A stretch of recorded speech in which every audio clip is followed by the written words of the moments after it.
So my research is on lying behavior. I'm looking at why people would lie and why they wouldn't lie.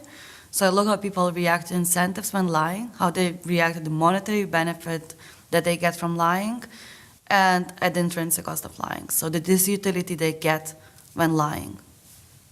Let's take one example, tax evasion.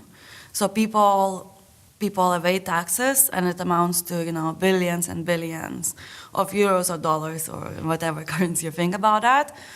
And this is bad, right? This is misreporting of your private information for your benefit, which affects economics, affects other people's well-being. What we are looking at in the last years in economics and behavioral economics is whether there is an additional cost of lying, and we call it an intrinsic cost of lying. So we have some disutility, some moral disutility when we lie. We feel bad about it, like church taught us don't lie, or parents taught us don't lie, it's a bad thing to do, right? Okay, so there's this one experiment we were running. We had people in the lab, very anonymously, they were alone in the room, and we asked them to roll a die in private.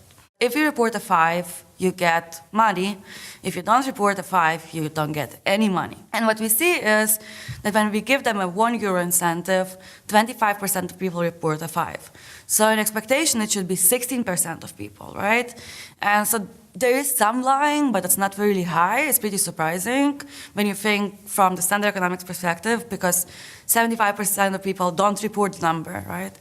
Then we increase incentives and we think that people should lie more. So we go to €5, then we go to €20, and then we go to €50. When we go to €50, we see a large drop, and that's very surprising for us.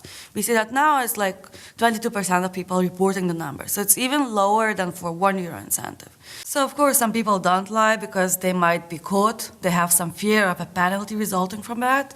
So that's the standard cost of lying.